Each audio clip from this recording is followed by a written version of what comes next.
Hair Food offers simple, superfood-inspired products that will make your hair look and feel amazing. Whatever hair texture or hair type you have, Hair Food has a recipe for you.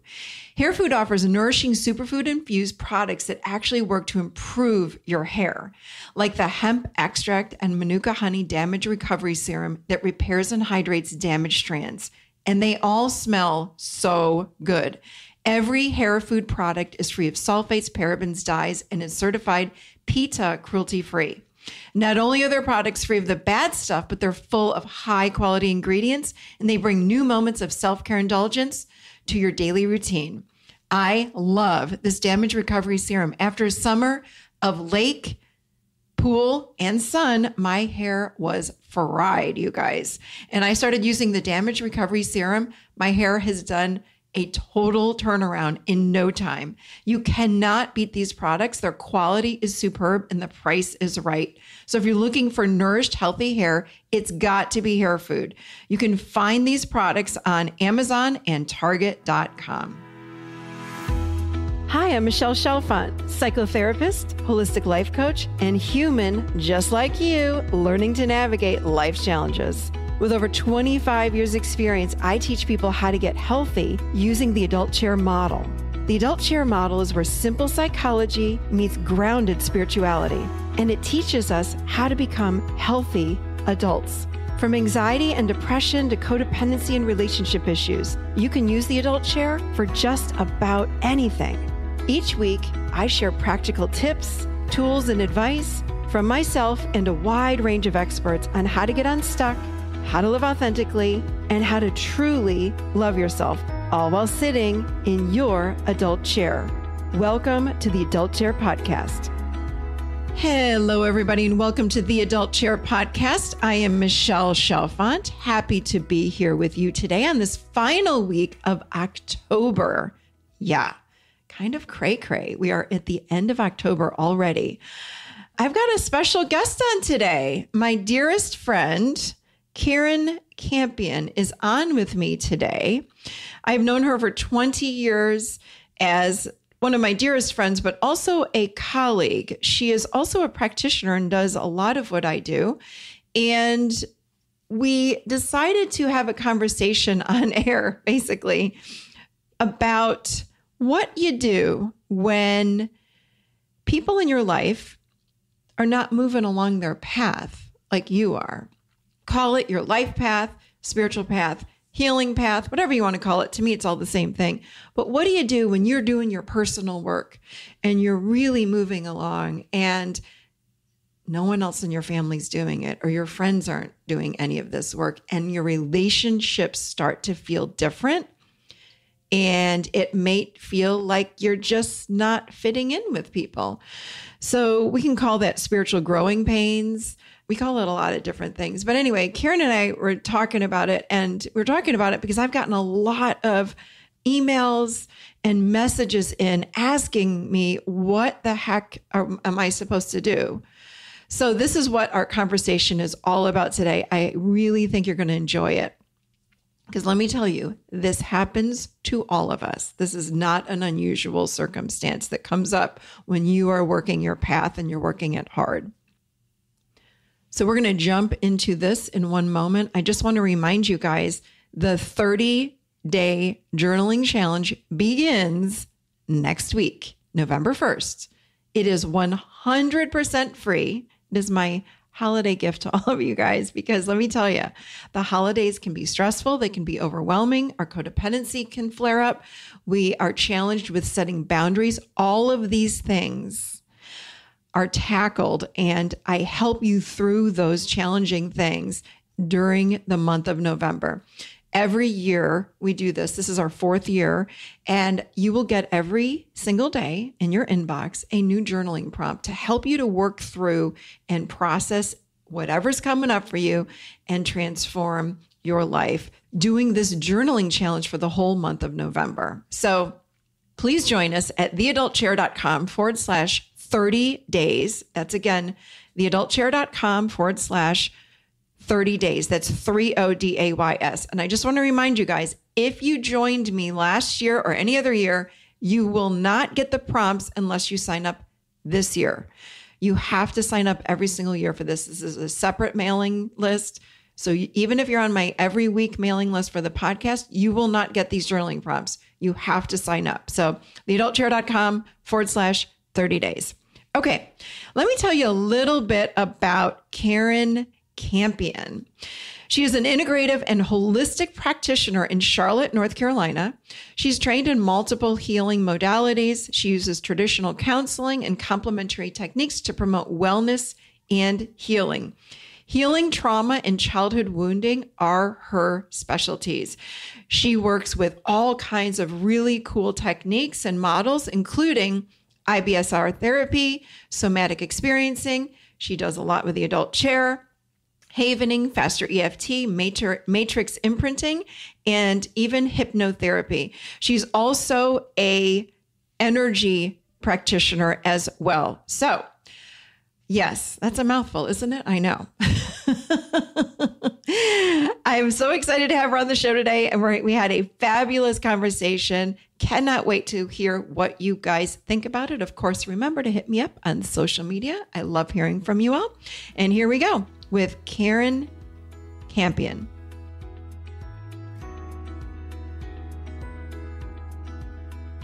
So welcome to the Adult Chair podcast. My friend and colleague, my friend of 20 years, actually, Karen Campion. It's so delightful to have you with me today. Thank you. Hello. Hello. It's so fun to have you on. This is, I think, our third show together. And I wanted to have you on today because we've gotten a lot of emails and messages on social media around this particular topic.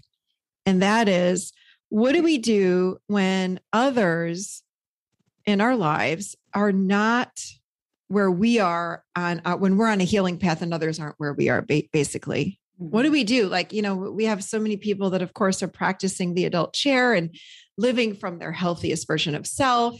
And then, we'll get people that say, my husband, my wife, my sister, my brother, my mother, my whomever isn't where I am. And it's really uncomfortable or it feels bad. And this is something you and I have talked about for years.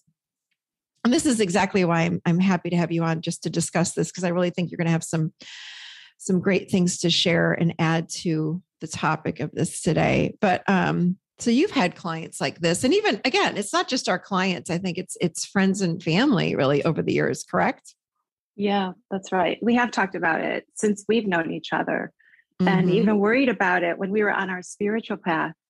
We felt like worried about our spouses and our, people in our lives that just, were dancing to a different drum, So yeah, we have talked about it a lot. And I want to clarify something or clear something. What's your perspective on this? So what's the difference between a spiritual path and a healing path, or is it one of the same? Yeah, I think they intersect, don't you? I do. Yeah, I think when we're doing self-help work and we're in therapy and working on our inner child and all of that, it's the same thing to me as a spiritual path in some ways, because it's leading you to yourself and to self-love. And I think that's the goal of both of those paths. I do too. It's a path of self-realization. So Anyway, I just wanted to clarify that because I've thought about that before. I'm like, isn't it the same exact thing? Yeah, they really feel similar. They feel like the same to me. Like my spiritual path is my healing path. It's my life path. It's like sort of all the same thing. I don't think I can say that one is different from the other. So what do you share? Like when you have clients that show up or people in your life that say to you like, hey, what am I supposed to do about this? My partner is not where I am. And this is what I hear. And things are starting to feel different in our relationship. Again, it doesn't, this doesn't even have to be a romantic kind of thing. It could be a friendship. I mean, I hear this all the time with friends. So what do you suggest? Like, what are some tips that you could share with people? Well, I mean, there are people that sometimes aren't going to match you anymore because you have outgrown them. And, you and I have talked about this, Michelle. Sometimes you do just have to let that go because it's no longer fun for you, or you're just not connecting in any fun, realistic, fun way with each other anymore. So maybe that happens with some friends, and I don't think you force it. I think you use your intuition and you feel, is this a relationship that I just, need to move on from? I've outgrown it in some way. And you make your decision based on that. But with other relationships, I think it's, you have to look at what's going on that's different between you. Let's say it's your spouse. Sometimes we're looking at it like they're not in the same place that I'm at. I know a lot more now. I know myself the best, and I know what's going on everywhere now. You sort of jump into ego a little bit with it. And so then you start looking at your spouse like they're way behind. They'll never do what I'm doing. They're not as good as what I'm doing. And you have to keep that in check, because what's true is they're different than you. Maybe their path is different. And maybe they're just here to offer support for you and grounding so that you can grow. Like maybe that's why that person's in your life. And if you stop valuing what they do bring to the table, then, you are going to have trouble with your relationship. I love that. Keep going. Sorry. So I think it's about respecting your partner, no matter where they're at. I remember this, I talked to you about this, Michelle, with my husband, where, when we were doing that path years ago, and we were just growing really fast, and we were all kind of worried about, are people in our lives going to keep up with us? And I used to think, well, he's not spiritual like I am. He's not the same, and blah, blah. But then, of course, I realized I kept thinking over the years, like, wow, he's way more spiritual than me. Like he goes out at 5 a.m. under the stars for an hour every day. And, I'm thinking he's stargazing, but, he's really meditating. It just looks different. So it's okay. And it's, I've grown to appreciate him more than ever, like, honestly, because I just was patient with it. I love that. You just said so many beautiful things.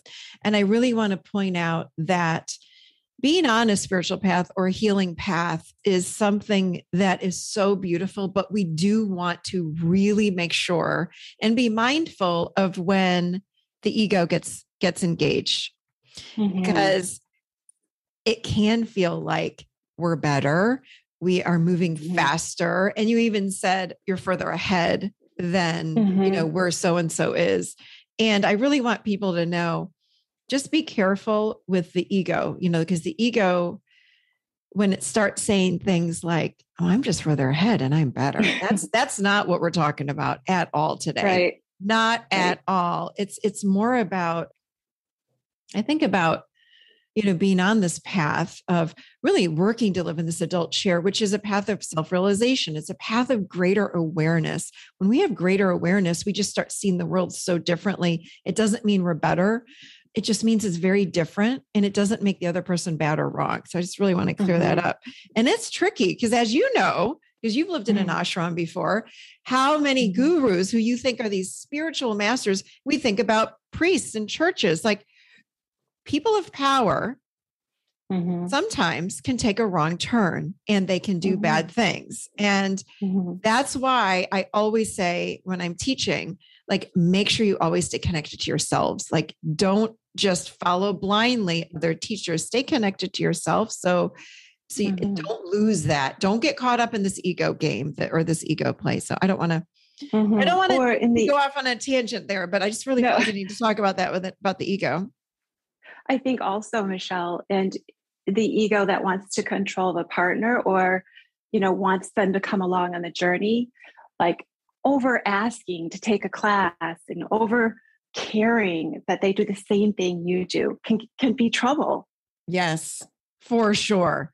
And I hear that a lot. I'm glad you brought that up, because people will say like, oh my God, I've given my so-and-so your podcast like 10 times. 10 They times. won't listen. What's wrong with them? And I'm like, maybe it's not time for them to listen. Like, I don't know what their path is. And we really have to work on from our adult chair. We also want to be mindful that not everybody is where we are. Not everybody is going to be open to listening to a podcast that might crack them open. They may not be ready for that. I remember giving a friend of mine, oh my gosh, it was when I lived here. It had to be almost, who knows, 15 plus years ago. I gave her the book Conversations with God by Neil Donald Walsh. And I was like, oh my God, I read this in my 20s. It totally cracked me open. And it was just really in line with everything I already believed in. You must read this book. I handed it to her. She gave it back to me like 2 days later. She goes, I can't read this. It's so poorly written. It's a terrible book. I can't take it. I don't know how you even got through it. I couldn't even get through 10 pages. And she's this very, I think she was an English major. She like loves to read and write. She goes, this was the most poorly written book. And I go, well, it was a conversational book. No, I hated it.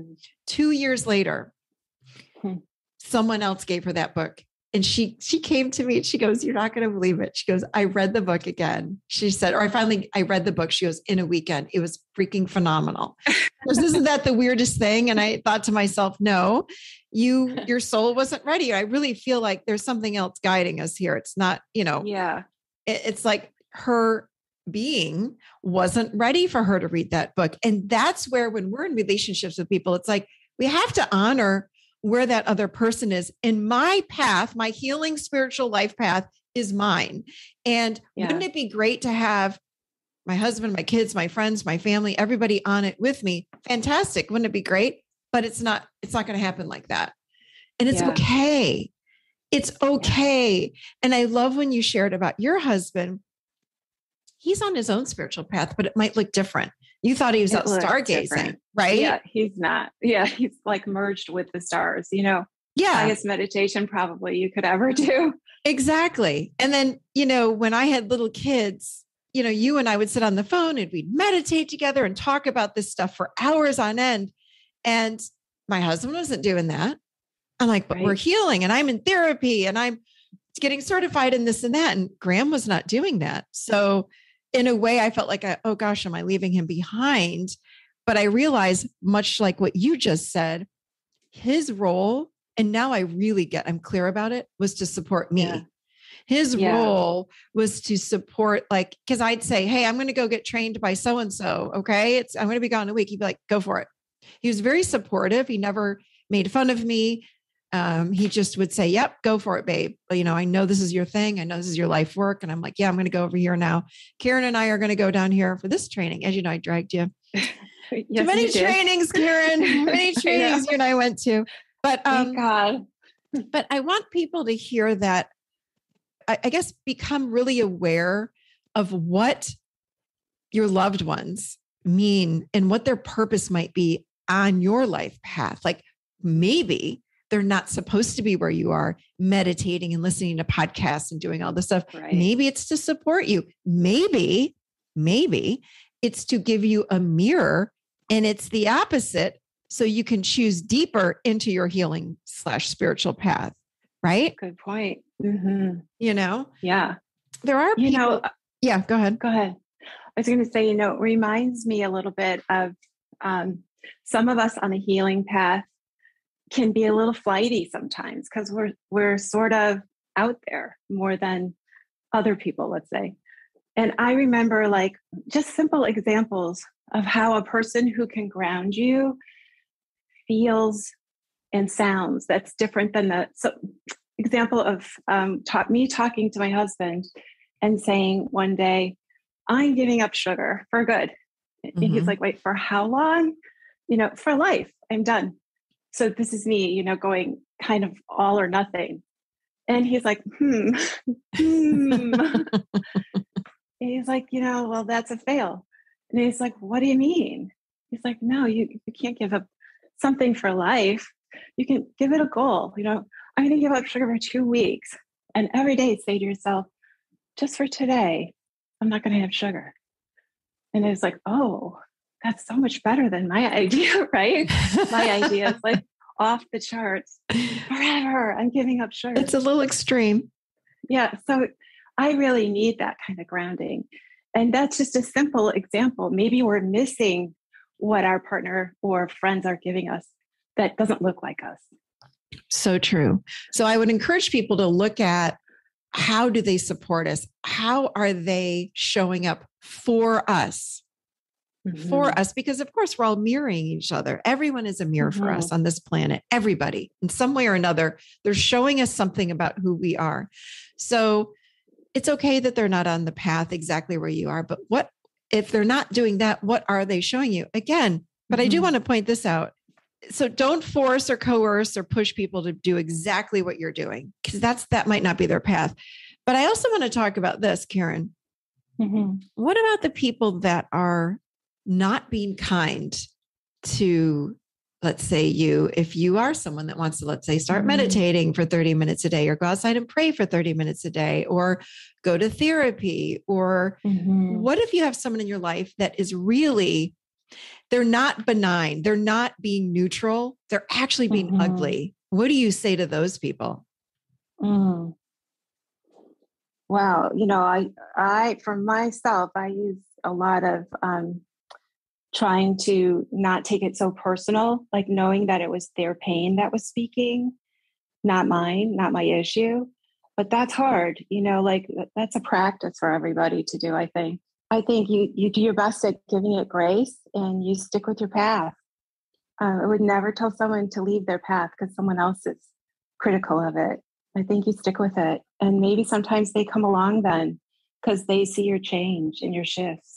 You doing a path for several months, that is going to make changes in your life. People notice, and you'll start to hear that.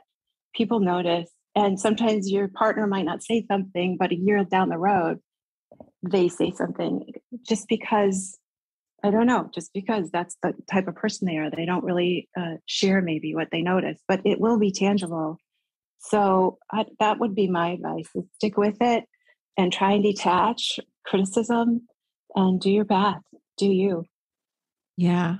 But I also want to point out, someone that's being abusive in any way, shape, or form is never okay. Different. Way different. That's not what we're talking about. Yeah. Leave. Like zero tolerance for abuse. Yeah. No. No, but I thought your question is more like, somebody giving you a hard time. Yeah. Somebody like I don't get why you're doing that. Why are you listening to that podcast or something? Yeah. And even like going to therapy or coaching, like, why would you want to talk to people about what's going on in our private life? It's like, no, I want to. And this is what I mean by other people are mirroring. Others mirror where we are and what we need to work on.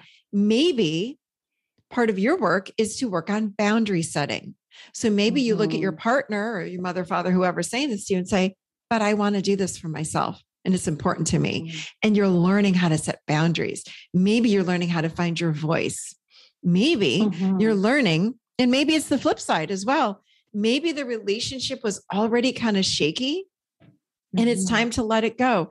And I have found this too. And kind of like you just said, in some way, I don't remember your exact words, but when you start this path, when you start reading truth, listening to things that feel like truth in your heart, it starts to crack you open. And when you crack open, kind of like Humpty Dumpty, it's pretty difficult, if not impossible, to go back to who you once were. Would you agree? Totally. I don't think you can. No, you can't go back, nor do you want to. Like, I don't want to go back to who I used to be. I really love who I'm becoming, and I'm always becoming more of who I am. So we don't go back. Now, we sometimes pause, but we don't ever go back. But we do find that our relationships might change. So I think about some friendships that I've had along the way. And, I think about who I was in college. Let's say, I was going out drinking all the time, like all my college friends, and partying. And then as I progressed down my path of healing and meditating more and praying more, all of that stuff that I was doing to distract myself from my emotions and who I was started to fall away. And it became so, I was immersed in just, again, connecting to source, connecting to something bigger than me. And it felt so good. So I didn't want to go out and party. So all of those people, like, it just wasn't a match anymore. Now, it's not to say that I don't hang out with people that drink, for sure. Like I still do. Not all the time though. It's just not as much fun as like, coming down to you and a few of us sit together and we meditate for a couple hours. Like that to me is like bliss. But my point is, so sometimes friends will fall away and it's okay. And just be mindful that we don't need the ego to engage and say, well, why aren't they friends with me? And why this and why that? Like if you really tap into truth deep inside of you, maybe that person was supposed to be with you for many years. And now they're going to go in a different direction. And so are you. And it's okay. There doesn't have to be drama around it. Even if it's a divorce or an ending of a serious, of a different kind of, I'm saying like there's a friendship and then there's like a romantic relationship. Either way, please be mindful of how that ego gets engaged. There's no blame, shame, judgment. It just might be, it just is, right? Talk about that just for a minute. Like sometimes the relationships just end because they're not supposed to be, you're not supposed to be with that person forever. Yeah. That's a hard one because our society is very honed in on, staying together for life if we get married or having friendships for life. And, if we don't move on with what the signals life is giving us, then we're really not serving ourselves or the other person. So I do think there are times when you're not a vibrational match anymore. And so you shouldn't be hanging out together or it doesn't go well. You sort of leave. If you've ever done that, I think we all have stayed too long in a friendship maybe. And, you sort of get home after being together. You're like, oh, I don't want to do that again. Well, why? They didn't do anything different or wrong. And neither did you. It's just not a match anymore. And you can feel it. Yeah. So then if you put them on the calendar for next month and you show up again, you're going to have a similar experience. You don't want to go. It's just, that's how the energy moves you. You sort of have to listen to how you're feeling and what the energy is saying to you in order to be true to yourself about it. So true. Because if you I like that when you pay attention to how you feel, when you leave that, whatever the engagement you had with that person, if it felt really good, do it again. If it didn't feel good, pay attention. If you felt drained, if you have a headache when you're with that person or when you leave, pay attention because your body is telling you about what to do with this relationship or how it's making you feel. Don't ignore it. Don't ignore it. Such a good point. So for people that are on their spiritual /healing /life path, I'm just going to say it's all the same thing. I get to ask this question a lot too. How do I introduce this to someone that I love? How do I help someone that I am, my friend, my mom, my husband, my wife, my whomever, how do I introduce sort of what I'm doing in my life? It's not just introducing a podcast because anyone can say, hey, try this podcast. And then they don't. How do you introduce someone to this healing life, spiritual path? What do you recommend? I think you stay in your heart. I love this path. This is what it's given me. I see myself different in this way. Wanted to share it with you because I thought of you. Maybe you would like it too. Here's what time you can go listen to this or something like that. And I think that contrasting that with, you really need to do this. Yes. That kind of control energy, you really need you have problems in this area and this is going to help you. That doesn't go down as well. And people push back against that energy, but just sharing what you love about your path and how it's changed you, that works. People that are supposed to be interested will hear it and will ask. I love that. And you're right. That pushy energy, even when you were using that word, I could feel the energy around push versus the word share. When you push and say, why aren't you, I gave you this podcast to listen to 2 weeks ago. Why haven't you listened to it? It's like that person's going to be like, not even more, not interested. So back off, honey. I don't want to. Or when the the wife signs up her husband for therapy with you, and you're like, you already know how that's going to go. Oh, I've had that. I've had people show up, and I'm like, okay, so what brought you here? Well, my wife or husband signed me up. I don't even know what I'm here to work on. It's like, yeah, no, that's not gonna, no. Or my mom signed me up. Okay. What do you want to talk about? Nothing. Okay. So it's got someone that wants to do self-work or self-healing or personal work. It comes from within. And my next question for you was, how do you change others? But this sort of goes with the previous question, which is, when we start showing up differently, people notice and they'll say, wow, you're so different. What's different about you? I notice you're not so triggered. I notice you are really relaxed. You hardly get stressed, all of these things.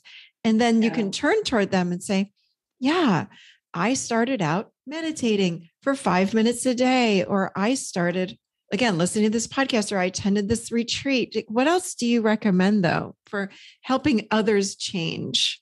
Like also really trusting that they have their own path and they'll find it. Like we don't have to worry that our spouse or our loved one isn't going to find what you found too much. But by sharing and being you, I think they naturally do tend to want to do something you're doing or their own way of doing it, What was your question? I went on a tangent, didn't I? I know tangents, Karen. I know tangents very well. Yes. I'm following right along with you. All I said was, how do we change others? And I like how you said, just really honor where they are. But anything else you want to say to that? Yeah. So how do you change others? Well, no, I did answer it. You really can't. Yeah. You really can't. You just offer and you just be the model and be the role model that you want to be. Yep. And people will change on their own or not.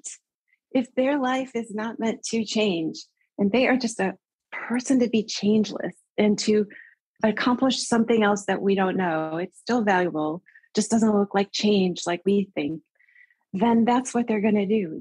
You can't force anything for people, and you wouldn't want to.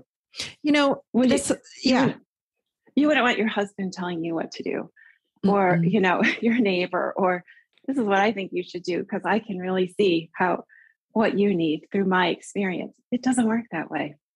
And, you really have to honor, like you were saying, everyone's path. Like, I don't know what anyone's path is supposed to look like. Only they know. God, source, their soul is here to carry out their life path, whatever that looks like. And they might be here to learn all about, let's say, finding their voice and setting boundaries. It doesn't mean they're ever going to meditate a day in their life. It doesn't mean they're ever going to listen to the adult chair. It doesn't mean anything like that.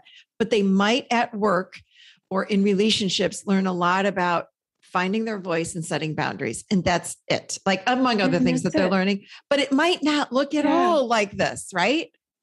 Maybe they came to have a successful life in business. Yeah. Or, and that's their spiritual path. Yes. That's their path. And that's their path. That's what they came for. And I think we have to recognize too, there are no mistakes. Like it really is doing a lot more letting go than pushing, fixing, and guiding others onto their path. Like we need to mind our own business. And I say that with great love, but focus on your own path is what I would say to people and be the best you can be. And I say this, I've said this many times. If you want to get other people in their adult chair, you live in yours. You live in the highest version of yourself. You live with presence and consciousness and boundaries and compassion for self. And that alone models for others how to do it. But it really is about, I feel like I need a drum roll, Karen, because this is the new book you and I just read together. The new book? The new book. I'm going to say. Surrender. Yes, people. It's about surrendering. Yes. Yeah. Surrender. So yeah, it is. Well, that doesn't mean like you go do nothing and you surrender, lay down. But it's the inner attitude of trust, really. That is what humans lack. I think humans lack Yeah. that. We lack because of the ego. I think in it, I'm not saying I'm perfect with grace and trust either, but I think as humans, we really lack trust. We lack trust that everyone else's life, including our own, is unwinding and unraveling with absolute perfection. Right. And you know where you see that? In the adult chair. Yes. Yeah. When you're in your adult chair, there's so much more trust. You know, the adolescent is the one that doesn't trust. Yep. So we're like worried about everything and everyone else and how life's unfolding and not unfolding. But as soon as you step into the energy of the adult chair, there's just trust there. Yep. You just rest. You rest, you surrender. Let go, you allow, you surrender. Yes. So surrendering doesn't mean saying yes to absolutely everything. If something horrific's happening in your life, you want to get out, you want to say no. Yeah. But life really does show up if you allow it and step out of control and step into trust. So anything else you want to say about that? I think that's it. You know, stepping out of that control part and worry and fear and moving into really love. And there is no energy of nervousness in surrender. Mm-mm. You know, there's none of that anxiety. You're just surrendered to the idea that everything is unfolding like it should be. You know, whether you believe in the term God or universe or source, whatever the heck you want to believe in, this thing, let's call it God, is able to put the sun up in the sky every day precisely. Like we know what time that's happening.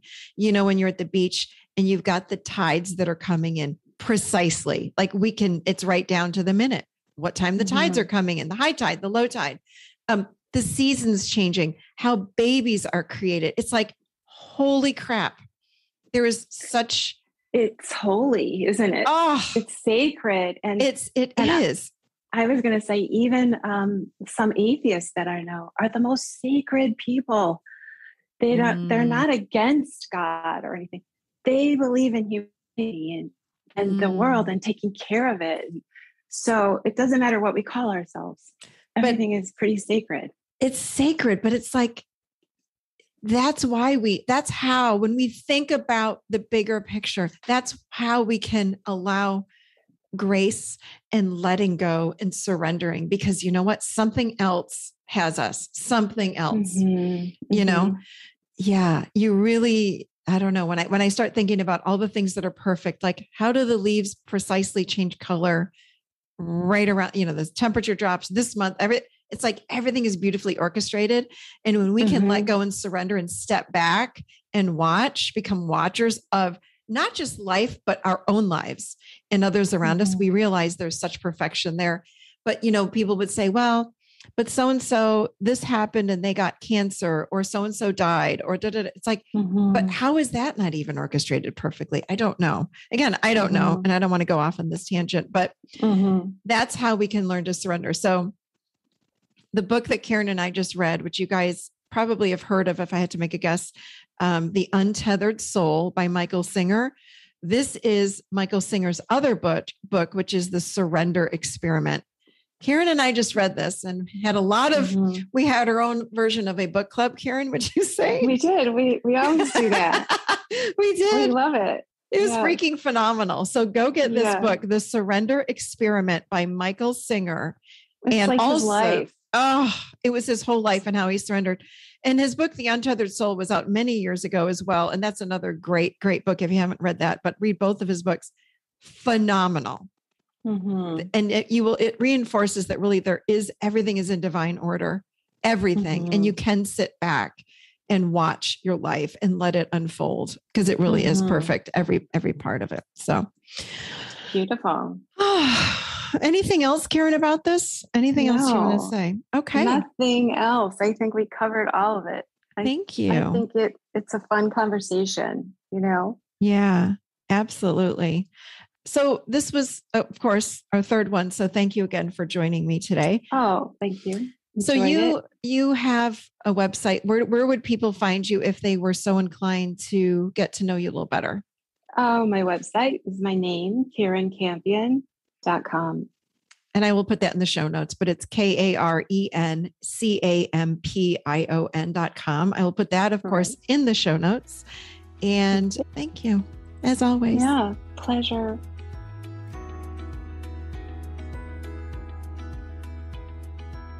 All right, you guys, I hope you enjoyed the show today.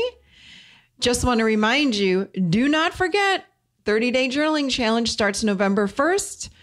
Head over to theadultchair.com/30 days if you would like to get a daily prompt every single day in your inbox the whole month of November. It really is going to help you get grounded and solid during the holidays, but honestly, it shifts you for the rest of the year. Yeah, it's a very, very powerful month. So come on over and join us, theadultchair.com/30 days. And I look forward to seeing you all next week, seated right here in the adult chair.